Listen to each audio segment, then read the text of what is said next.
250 years ago, the very first Acadian settlers arrived in South Louisiana to start a new homeland after being exiled from Nova Scotia. Today, the site of that mass deportation is a World Heritage Site. In tonight's The Heart of Louisiana, Dave McNamara traces our Louisiana Cajun roots to the land where it all began. It was through the genius of early French settlers in an eastern corner of Canada that this farmland took shape and a North American culture was born. There are some principles about the trait of these early settlers that make you love them because they forgive their individuality for the good of the community. Tour guide Richard Laurent is a descendant of those original Acadian settlers in Nova Scotia. He helps others from around the world rediscover their Acadian roots.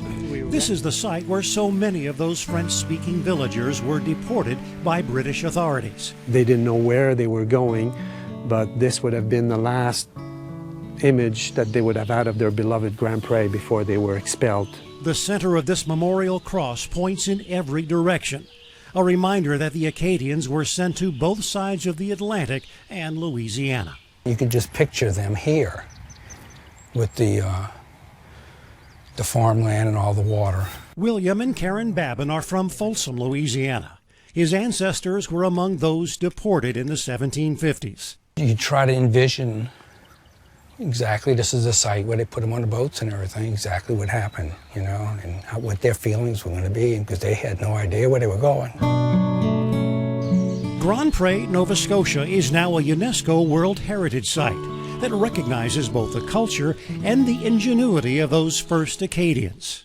This coastal farmland, more than 3,000 acres, is all below sea level, and it's land that was created by the original Acadian settlers in the late 1600s.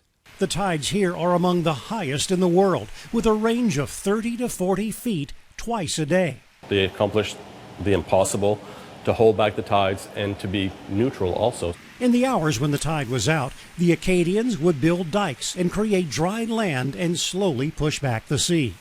And they relied on the rain, snowmelt, and a simple drain called an aboiteau to flush out the new land. So when the tides are low, the water is funneled through the marsh, so the water drains through here naturally, and it goes back to the ocean. And when the tides change, about 6 hours later, the waters come up, and it presses this close, so it just goes in one direction, so then the water doesn't come back in. The fact that Grand Pré was inscribed by UNESCO on the World Heritage List means that it's important for all humanity. Claude DeGrasse, the former manager of the Grand Pré site, led the effort to get the World Heritage designation. He said this site speaks to the resilience of the Acadian people, who were deported and robbed of their land, and then in the 1920s returned to this site and rebuilt the old Acadian church of Grand Pré. They reappropriated the land on which they were deported in a peaceful way, in a peaceful way with the local people. The local community basically was the one who invited the Acadians to come here and build a memorial. Near the church, a stone monument built from the foundations of the early village marks the site of the original cemetery. You'll see tears from a lot of people. You'll see tears from people, especially from Louisiana. The old levees still hold back the giant tides. This farmland and a rich Acadian culture have defied the odds for the past 300 years. With the Heart of Louisiana, Dave McNamara, Fox 8 News.